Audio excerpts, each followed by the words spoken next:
अ, एक मोठा प्रकल्प मुंबईमध्ये येतोय. तो मुळात परस्पर अदानीला का दिला इथपासून सगळी सुरुवात होते. कळलं का? आणि अदानींकडे असं काय आहे की ज्याच्यामध्ये विमानतळ पण तेच हाताळू शकतात, कोळसा पण तेच हाताळू शकतात, बाकीच्याही गोष्टी तेच हाताळू शकतात.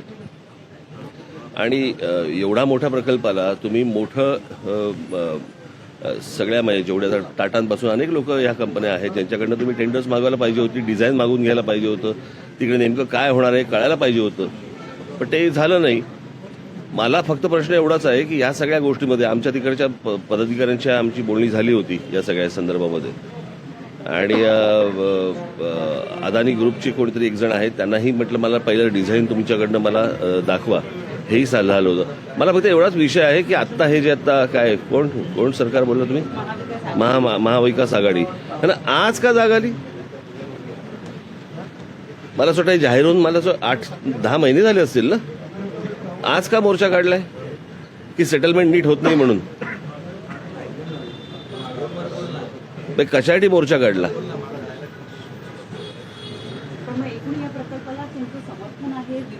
मी तुम्हाला आठवत असेल त्या बीडीडी चाळीच्या इकडे पण मी जेव्हा गेलो होतो त्यावेळेला तिथे विचारलं होतं की त्याला एक ओपन स्पेस लागते. एक केवढा मोठा भाग आहे तो, ह्याला एक ओपन स्पेस लागते.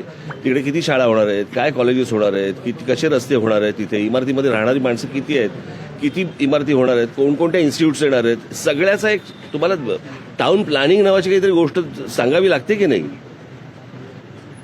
की एक एरिया भाग घ्यायचा आणि सांगायचा हा अदानीला देऊन टाकला, असं थोडी असतं. आणि हे 8-10 महिन्यानंतर जागे झालेले जे काय कुठच्या आघाडी जी आहे ह्याने विचारला का प्रश्न की नेमकं काय होणार तिकडे? की मोर्चाचे दबाव आणून फक्त सेटलमेंट करायचे आहेत?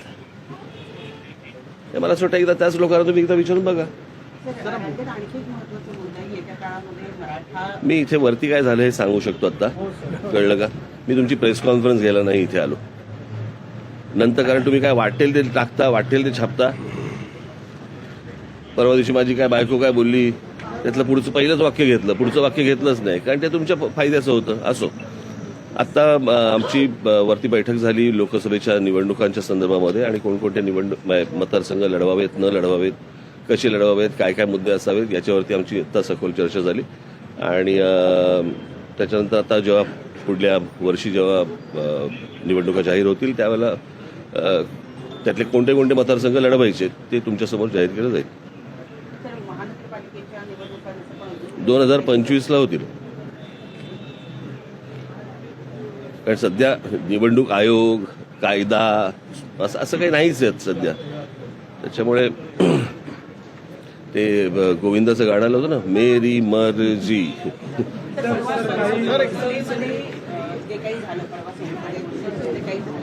नाही मला नाही. लोकशाही मराठी ऐका, पहा, जागरूक रहा.